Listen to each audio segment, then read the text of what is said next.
Helps if I have my camera on. Hey, welcome and thank you for joining me while we record the podcast. One of the things I realized was that the last time I recorded the podcast live, it went a lot better. I actually do better with an audience than I do just sitting there staring at my computer. So today we're going to talk about Progressive Evolutionary Astrology and what is it? What does it mean? And we're also going to talk about Venus in Pisces and what that means. We've got some extraordinary events. And I'm just going to fix my hair because it's under the headphones. There we go. That's a lot better. I look like a steampunk person, which is cool. I like steampunk. So, shall we get started? All right, let's test the mic. I'm also going to put on, we'll do a little double here.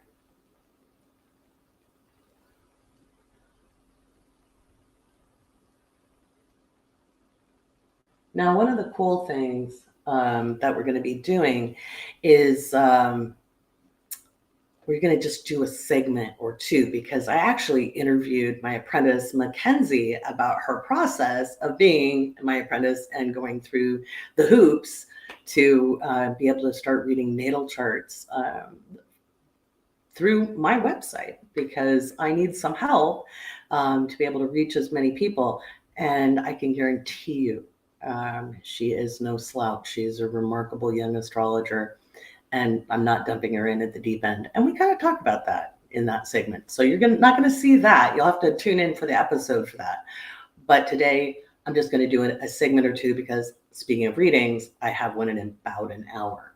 So we're going to get this up on TikTok as well. Okay, so monitoring all the screens. Hi, hey, today is podcast day. Today, right now, I'm recording the opening and the first segment of the Awake Space Astrology podcast. I did really well the last time I recorded. I just talked about that on the YouTube stream where my patrons are getting a behind the scenes look. They're getting a little different view than you are. They're getting to see some of the cool new lighting I got. Well, they're little decorative lights, but they're super cute and they're very astrologically relevant. So today I am recording the opening and the first segment of the Awake Space Astrology podcast. I've already recorded the interview with my apprentice, Mackenzie, and talking about her process of jumping through all of the hoops that it's going to take before she reads on my behalf natal charts. So that's birth chart readings. She's not going to do transits yet. She's not going to do like career, life path, etc. But the only way you can get started is to get started. And I'm giving her what I didn't have when I first became a professional astrologer. Even though I had mentors and teachers, the thing that got me is how do you run a session? Is there a format? When do you start? How do you end? How do you keep to that hour? And so that's some of what I'm training her to do so that she can have the business background so that she doesn't exhaust herself with readings. And people don't usually get trained in that. So that's something I want to offer my apprentices. And so Mackenzie is the first, and then I'm going to do a group process for a couple more people lining up in the process. So the more really good astrologers out there, the better. Okay, I keep turning my head because I have two different live streams going on right now, and it's making my Gemini Venus very excited. So I've got a reading in just a little bit, so I'm just going to record the intro and the first segment where we talk about Progressive Evolutionary Astrology. All right, so let's do a mic check first. All right, we're going to get the mic going. All right, we're checking the mic. And the volume is pitiful. So we're going to start that over. All right, let's check. Oh, that's why. Get the volume settings up. I tell you, being a one-woman show sometimes, it's a lot. But yeah, so you're watching on both? That's awesome. I love that. Okay, so I made myself a little more camera ready, but there's nothing you can do with this hair some days. All right, let's get this tested again. Test 1, test 2. Okay, much better. All right, we've got our volume. Okay, here we go. Now you guys can see what all goes into making that podcast. And I've been taking the volume and the sound quality a little bit more seriously. Before I used to just sit with my phone and record it and didn't care about the dogs barking, et cetera, et cetera. But after we hit the top 40 in religion and spirituality, I thought, well, maybe we should pay attention to audio quality. So luckily, I'm not new to that. So here we go. Let's get started in 3, 2, 1. Welcome to the Awake Space Astrology Podcast. I'm Lori Rivers, and I'm here to give you some inspiration to help you with your aspiration. In today's episode, we're going to talk about what the heck is Progressive Evolutionary Astrology, why would you even want to know about it, and what can it do for you? And then we're going to have a wonderful interview with my apprentice, McDubs, otherwise known as Mackenzie. Mackenzie has been working really, really hard with me. She's been doing a lot of practice charts, and she's been nailing her interpretations. And so we talked a little bit the other day, and that will be in this episode as well. And I think you're going to enjoy the conversation as much as I did having it with her. She is a joy and a pleasure. And you know what? She is going to be a rock star astrologer. Just takes a little bit of time and practice, and I enjoy being her training wheels. And then, of course, we have our patron shoutouts, because without my patrons, none of this happens. So big thank yous to them. We have a wonderful growing community. Discord is full of lots of great conversations. And so if you're a patron and you haven't participated, please do. No one's going to bite you. Okay. Come in, say hi, celebrate the successes, commiserate the owies. We have both places. We have the venting chamber and we have our celebrations channel, and a whole lot in between. It's an amazing community. I can only take a little bit of the credit because a community or a group is only as good as the people who are within it. And I just want to thank every single patron for making a really, really special space. So thank you so much. And as always, big thanks to the mods, and that's coming up in the Patreon shout outs. So thank you, thank you, thank you. As always, you guys make my day, and you make me laugh a lot too, which is important. So without further ado, let's talk about evolutionary astrology, or progressive evolutionary astrology, and why it's a little different from evolutionary astrology. The reason I added progressive to the kind of astrology I do is because I did study, after learning classical astrology and mundane astrology, I ventured into evolutionary astrology.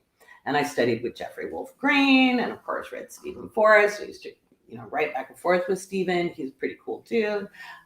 Stephen Arroyo. And these guys are really amazing. And Alan Oken could probably fall into that as well. He preferred to call it soul-centered astrology. And I kind of float between both worlds. My issue with anything labeled evolutionary in this moment, in our current reality, in the world we live in, is there's still a lot of kind of toxic beliefs surrounding it, that this is man and this is woman and this is masculinity and this is femininity. And they're all a little bit ridiculous because they're not taking into account how these are all definitions that were made up. All of our definitions for everything was made up when it comes to interpretive language. And so my issue with classical interpretation, or even evolutionary astrology's interpretation of a lot of what we talk about when it comes to the planets and the signs, is we use really, in those modalities, we use really old, outdated concepts of gender. And there's lots of excuses for it. There's lots of, well, no, we mean receptive and active. But I still think it could be moved into a more gender neutral space, or what people call today non-binary. And back in the mid 90s, when I was a young astrological student, I kind of pressed this case to my teacher, who was like, I don't know what to do with this, Lori. Okay, keep studying. But he would argue with me because he was a guy. And, it's not like he would examine my arguments before arguing. He would just come from his point of view, which, he was a middle-aged white dude back in the 90s. So what do you expect? Anyway, I was pretty used to having to argue these points. And the first point I argued was we pay a lot of attention to the sun. We take a look at the moon. They're very stylistically addressed when you look at classical astrological interpretation. But people jump right over the top of Mercury and Venus, right over the top, and then scoot into Mars. And that bothered me a little bit, because Mercury, if it represents our ideas and ideals, the way we communicate, the way we actually kind of move, our movement, not our actions, but our movement. And we're just kind of glossing over it of, oh yeah, that's how you communicate. No big deal. It's only what helps humans do everything humans do, whether you're communicating verbally, non-verbally, through your artwork or through your dance, photography. Those are all forms of communication. In fact, there are very specific cultural dances designed to communicate stories and belief systems. And so I was like, why are we jumping over the top of Mercury? And then, of course, Venus, well, that's just desire, and desire is bad. That's just security. And, well, that's self-worth, Oh, and by the way, it happens to represent the feminine. And so, just jump over that, because we're going to blame the feminine for everything that goes wrong. I'm oversimplifying the argument and being a little melodramatic on purpose, because, part of what I do is edutainment. But you get my point at this point. It was, why are we jumping over the top of these very important parts of what make us us? Because remember, the sun is not your personality, it's your energy levels. The whole of your chart makes up your personality, and our personality is very layered. And that's what all the placements are, all the houses are. It represents how you express your personality in various ways. I think it was really, really reductionist in the 1960s, where people were like, the sun is your personality and your emotions are represented by the moon. How you emotionally process is part of your personality. So it was all these kind of revolutionary thoughts that got me in a lot of trouble as a young astrologer. It was not very popular to talk this way, especially to your elders. As a young astrologer, I got a whole lot of, what do you know, kid? I was like, well, I only specialized in intercultural communication and human development, stuff like that, studied extra communications, and how human beings develop their communications, pardon my Mercury rule chart. But I think today I have enough gray hair that I can get away just making some bold statements and bold claims. And as I talked with Mackenzie in our interview, pointed out, hey, I love that my students challenge me. I love that they ask questions. I don't ever want anybody to just take what I have to say for granted. I think that's a recipe for a cult. I'm not out here starting a cult. I'm not going to say that I'm not a little tempted, because I do have a ninth house sun in Mercury, but I also have these things called principles, so I'm not going to do it. I want people to train their Mercuries. I want them to learn how to observe, analyze, and then apply data, and not just take information because somebody said so, including this somebody. And so when we're looking at progressive evolutionary astrology, we're progressing the narrative. We're doing some exploration, and we're looking at ourselves kind of in a neutral space, if possible, just to observe what is our social cultural programming, just to observe it. I don't think we need to deep dive into it. I don't think we need to look for causality. I think looking for causality causes a lot of problems.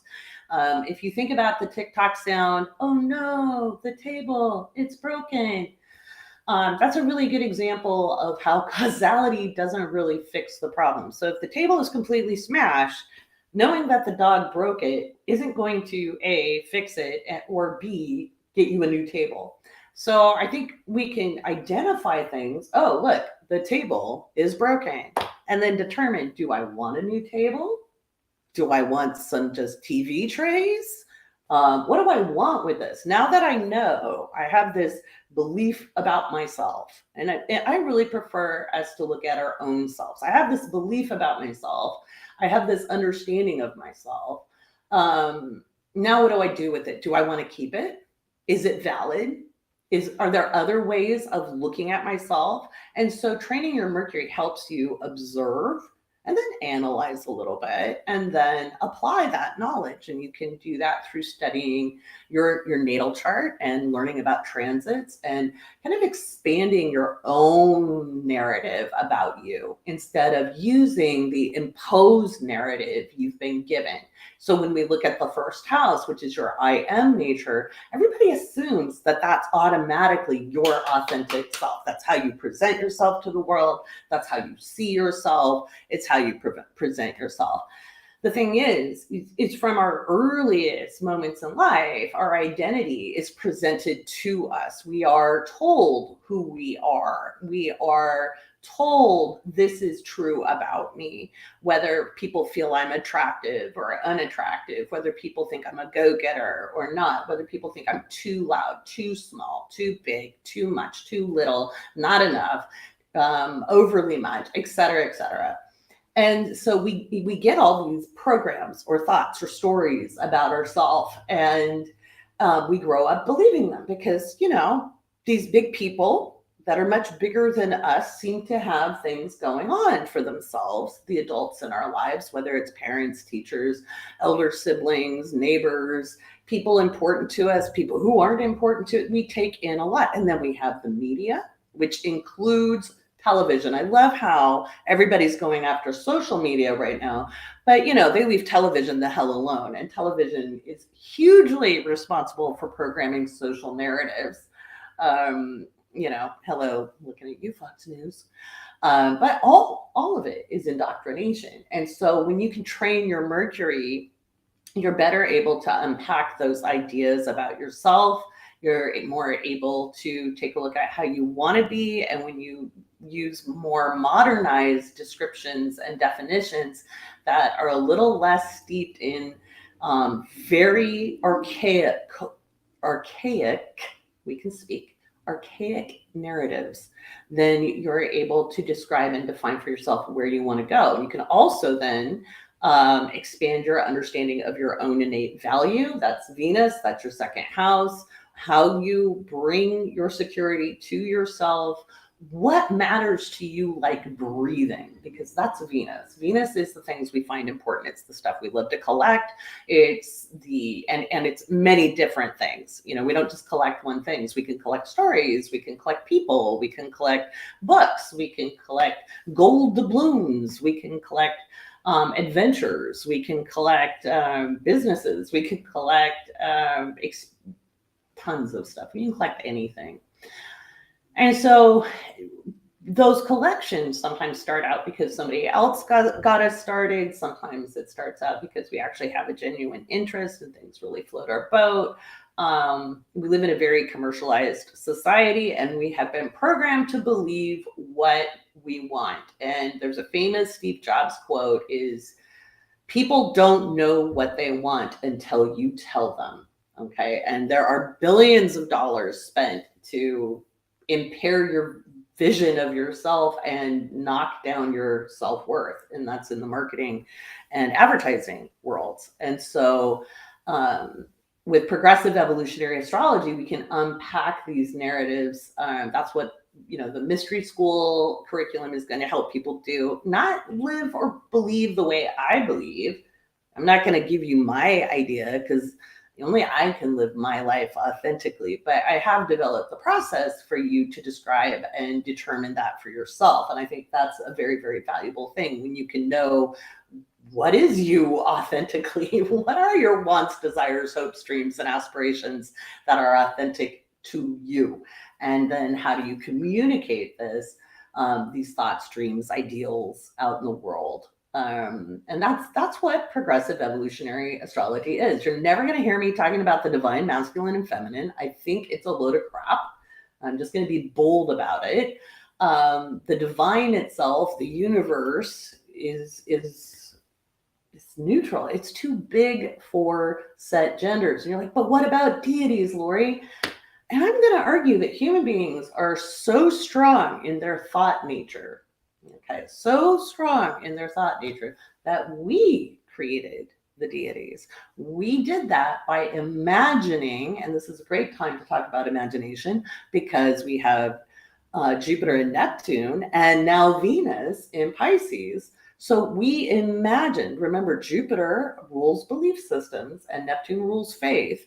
And human beings are so adept at crafting narratives that we interpreted our idea of the universe and the powers beyond our physical self as deity. And we gave them names, we gave them practices, and we created them. So these things called egregores.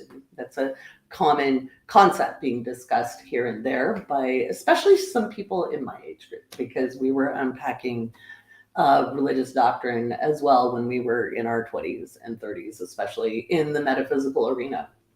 And I think it's really, really important to examine these narratives that we run into, because they almost always still adopt the, original sin concept. I think they still adopt a lot of the man protector, woman weak kind of idea. She's receptive, and if she's in a divine feminine, she is going to lean on her king and he will protect her.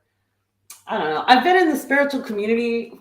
You could see the air quotes. You can see them on the TikTok and on the YouTube. It's not really a community. There's a bunch of different groups who believe lots of different things. But I have floated about in the spiritual realm. Oh my God, even before I was an astrologer back in the 80s. And I've seen a lot of people use these concepts to take advantage of people, because it's just a continuation of social cultural programming. And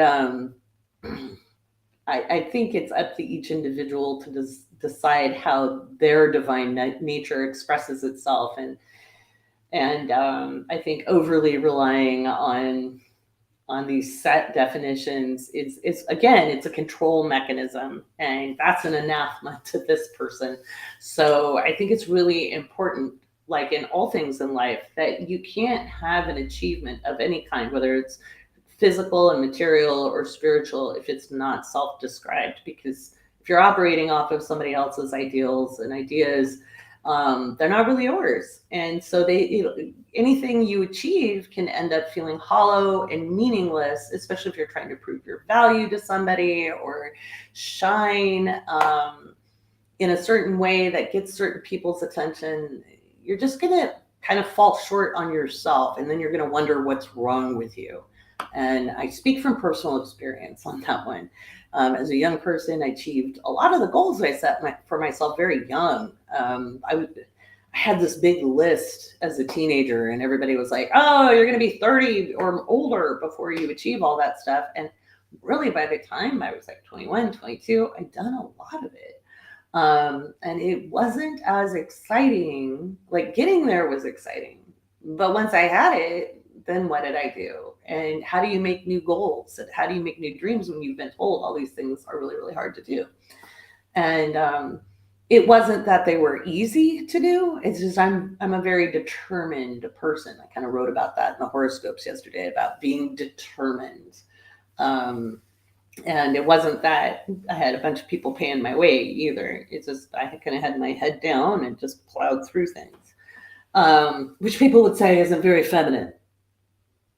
Because I used to get that a lot in the 90s when I hung out in some spiritual circles in the early 2000s. Well, you're a little bit masculine, young lady. I'm like, what does that even mean? That I'm self-determinate, so I have to be a good little girl and let somebody else tell me how to live my life? Insert evil laughter there. What? I don't know. My grandma was a pioneer, and my great grandma, who I never got to meet, was a suffragette. So I guess I come from a long line of very pretty masculine women. How's that? Very, very pretty masculine women. Because my great grandmother, the suffragette, um, on a single day, in her lovely little Gibson girl outfit, had her skirts tied up, showing her ankles, mind you, while she roofed the church. Okay, the church roof. She was working on the roof, and then found out her brothers were in a tavern. Jumped off the roof. She was like 5 foot nothing. Jumped off a roof, grabbed an axe, marched down to the tavern, took an axe to the casks in the tavern, and then marched her very giant brothers out because they were very tall and she was very short. Marched them out at axe point.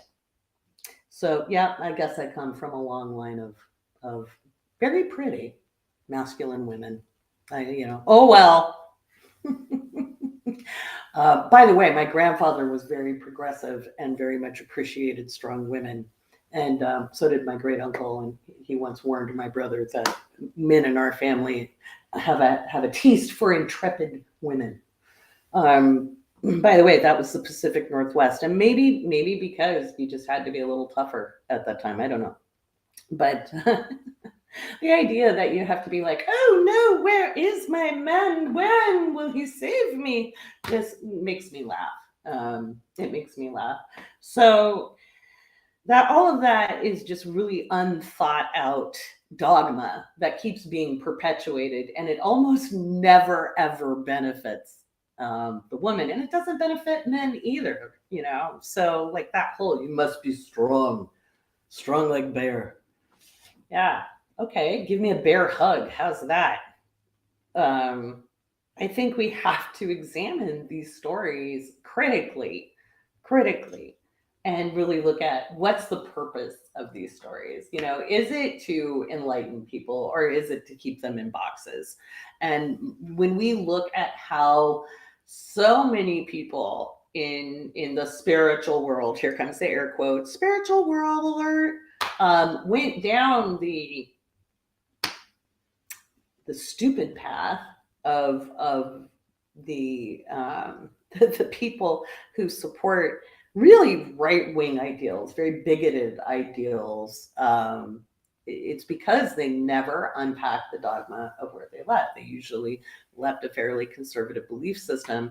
Not all of them were evangelical. A lot of them left very conservative Catholic practices. Some of them left conservative Lutheran practices. Of course, people have left the evangelical realm, and then they just bring on the bigotry right into the spiritual movement, which is why I went public in 2020, because I was like, oh, hell no, let me combat this QAnon thing. If I'm the only reasonable voice, so be it. I am prepared to be a reasonable voice amongst the quackadoodles. And yes, we'll call them quackadoodles for now. There is no reason to deny actual science and be a metaphysician, because that gives people like Neil deGrasse Tyson so much fuel for their arguments in debunking metaphysics. Because they look at those guys. They don't listen to people like me, because I make their narrative a lot harder. Okay. Because I don't refute science. I think science is cool. I've always been into science, but I don't see why these things have to be separate. I think science just hasn't always studied the matter. So progressive evolutionary astrology kind of addresses these things, kind of mulls them over, stretches our understanding a little bit, and also involves a process of employing other metaphysical concepts, understanding like how energy works. So like instead of determining whether something is good or bad, it's really how does that energy flow? Okay, so is there some kind of resistance in that energy, like when we have a square, or is it unrestricted when we have a trine? And believe it or not, sometimes restrictions actually help us, and sometimes unrestricted energy in a trine, it's like a fire hose. It's not always that benefic thing that traditional astrology would have us believe. Just like Jupiter transits aren't always good. They could just be like a lot of everything. They might be good, air quotes again, in retrospect. But at the time, it can just feel like a lot is a lot is a lot. Just like Venus is something that is often beneficial, but it can be a little bit, it can be a little hard when we're unpacking our belief systems. And if what we believe about our worth is something we have to shore up through artifice or concern about what other people think of us, those can be kind of crunchy when those beliefs are challenged. So um, it's getting to the root or the radix of what's important to us can be a little bit crunchy. And those happen sometimes when we have a hard aspect to a Venus transit. So those are all things to examine. These are all things we talk about in Cosmic Surfers, which, by the way, I just unpublished the tier. If you're a Cosmic Surfer, you're still in the tier. We've just closed it down for a little while because I'm getting some more curriculum done. And we'll open that up a little bit more in the mystery school. But I just want to keep the people we've got in there right now and not take anybody new until the mystery school is up. Living by Luna.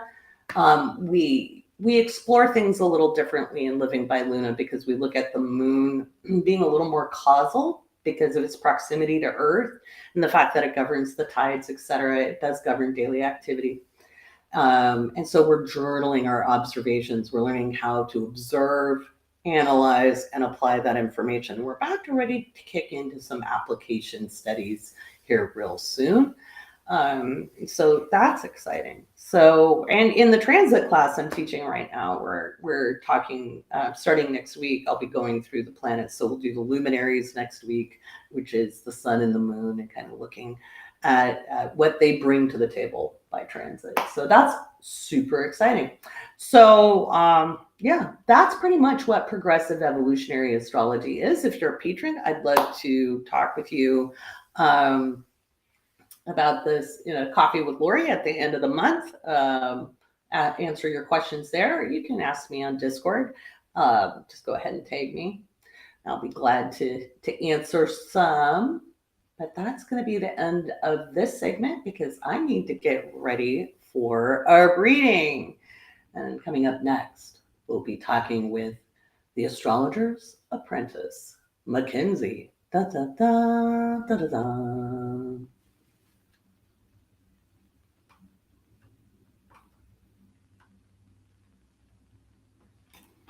Alrighty. Woo. That was a lot. Okay. Thank you so much. I'm not going to have time to get to the patron shout outs right now. I've got to get ready for a reading. I want to thank you all for joining me. This seems to work really well, and I get it done in one take, and I don't spend 3 hours recording a freaking video. I'll probably come on a little bit later tonight, and we'll talk about Venus in Pisces. As always, to my patrons, thank you, thank you, thank you. I love you so much. Without you, none of this is possible.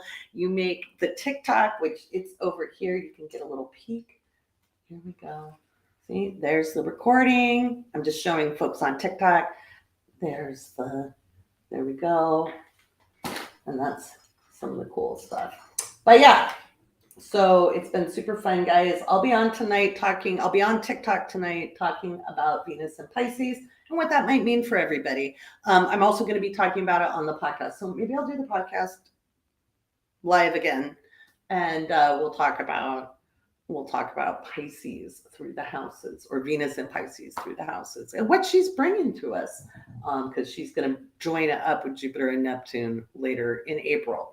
So we're in that Jupiter-Neptune conjunction. And like I did in the Make Your Magic readings, it is a great time to harness your own magical energy. And I see a McDubs on TikTok. If you're on YouTube, I'm not seeing those comments. I know there's comments, but I can't run those at the same time. At some point, we'll have the physical location of the mystery school, and I'll have a media team, so I don't have to one-woman show this with like 3 different screens. And we really will. That's what I'm manifesting. So you can all think good thoughts for me on that. All right, guys. Thank you so much for joining me, and I'll see you later. Oops. Here we go. I always forget. There we go. Oh my goodness. That was so much fun. And we're going to do this a lot more because this is really, really working for me. And it's so much easier to get things done. Like I said, I do well in front of an audience. I can't wait to talk about astrology live at venues. I just don't trust Omicron or the new variant. There's, I guess, Z, which is XE, is the new recombinant, and I just saw some news on that. And you really do want to be wearing your masks, guys. It's not over yet. I know we all want it to be over, but it's not. So take care of yourself, take precautions. I mean, you can go outside. We don't all have to stay in the house all the time.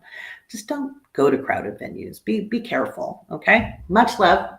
Thank you so much. I appreciate every single one of you, and I mean that.